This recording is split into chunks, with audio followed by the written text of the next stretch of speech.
This is the latest electoral map as seen and put together by this company here. Makes it interactive so you can click on different buttons. If you notice already at the very top, they already show Trump winning 287 to 251. They've moved Arizona. Last time I checked, it was Arizona over here was blue. They've now made it a light pinkish color at this point, meaning it's leaning red. Well, I'm pretty much going to tell you, since the Supreme Court decision saying that newcomers can't vote, say it's a win for election integrity after the Supreme Court partly granted a request to enforce proof of citizenship when voting in Arizona. The provision the court allowed the state to enforce would require officials to turn away anyone trying to register to vote if they do not have proof of citizenship. In Ohio, hundreds could face prosecution for voting illegally in the elections. Ohio's Secretary of State identified 597 non-citizens who are illegally registered to vote. So far, they say 138 may have voted in an election. I'm going to go ahead and make that a solid red. Let's just call it red. Without the newcomers trying to cheat, that's going to happen. So as you look at this right there, it's 287 to 251. I'm still saying Pennsylvania is the keystone. He's got to take Pennsylvania. Pennsylvania is important, but he only needs to take Pennsylvania if all the other blue stuff stays where it is. She's got to win Minnesota. She must win Wisconsin. Illinois is pretty much in the tank. Michigan. She's going to have to win Michigan and Wisconsin, no doubt. She loses either of those two states, doesn't even matter what happens in Pennsylvania. Let me show you. If this goes red and Michigan goes red and Pennsylvania goes blue, he still wins. Still wins. But let's say she takes both of those.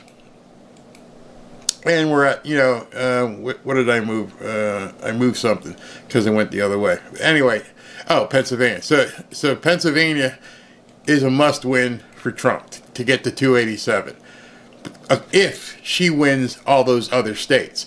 In addition, Virginia. They're still showing Virginia in the blue camp.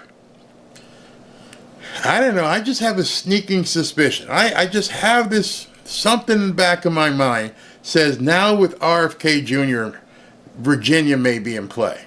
I could be wrong. I could be completely wrong, but I think Virginia is now in play. Makes sense to me. So some of the story here is we got to do Pennsylvania. But we have to do Pennsylvania if she takes Wisconsin and Michigan, which are not guarantees either way. So instead of a huge battleground state, and everyone's been talking about the 7 battleground states, nope, not anymore. As you guys look at this, you can now see that there is only, let me pull that up, the only battleground state, Arizona is no longer a battleground state. We're talking about Wisconsin, Michigan, and Pennsylvania.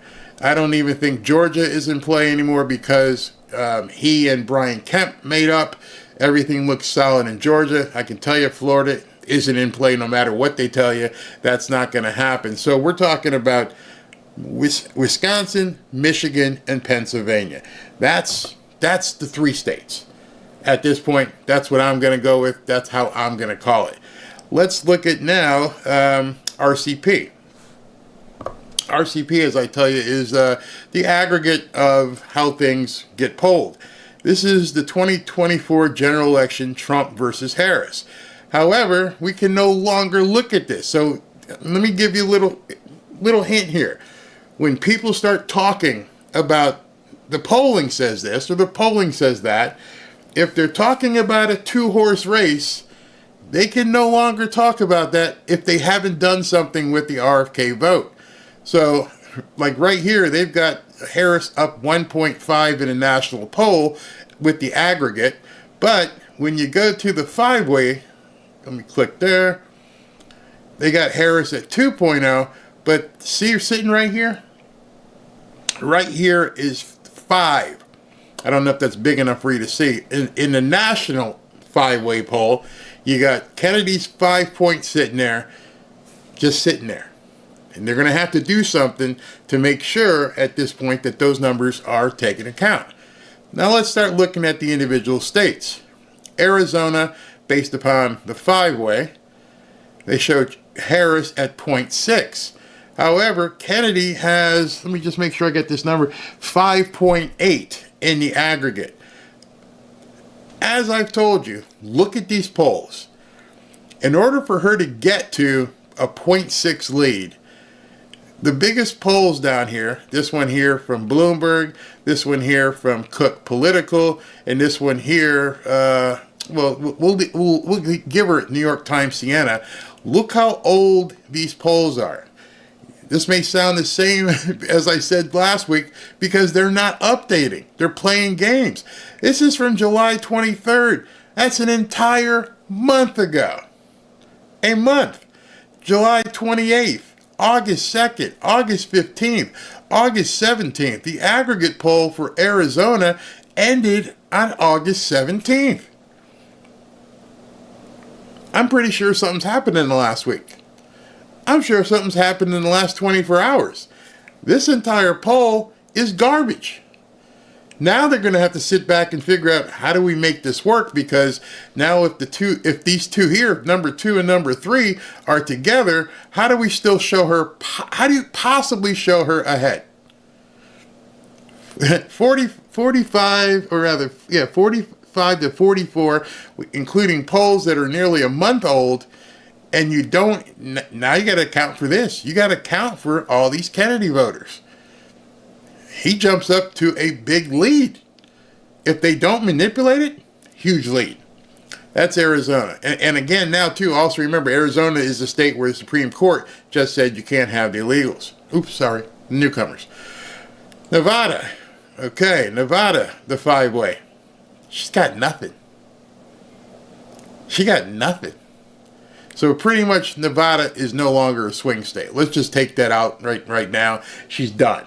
Because even you put in Kennedy's 5.3, it's over. No, like I said, this is no longer a 7-state battleground thing. It's down to a couple states.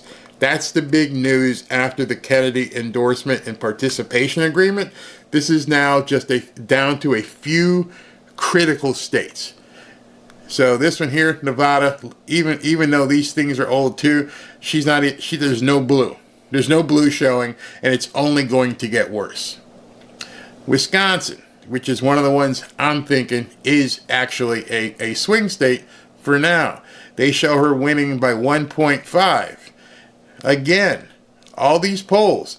The last poll that was taken was Rasmussen on August 19th, nearly a week ago, and they were tied. All these other polls, look, can you see? Look how old these polls are. a month, the 28th, August 1st, August 2nd, August 8th, August 14th. Don't tell me they're not manipulating the data. There's a reason. Just like when they stopped counting votes in 2020, why do you think they stopped polling? Well, we know they didn't stop polling. Let me rephrase that. Why did they stop reporting? They were planning on a big dump. A colossal dump after the convention. Now they can't do it. Whatever numbers they had fudged, they can't even release. Trump basically destroyed the polling industry. Now, it was epic. I hope you understand what I'm saying here. Trump absolutely eviscerated the polling industry. He saw what they were doing. He knew the perfect time to launch this attack with RFK Jr. would be the day after she spoke on stage, before they had a time to release their manipulated polls. Now, what do? You're all these polls who've been sitting on stuff for a month, and now you've got 5 points in a very slim race, supposedly, that you have to account for.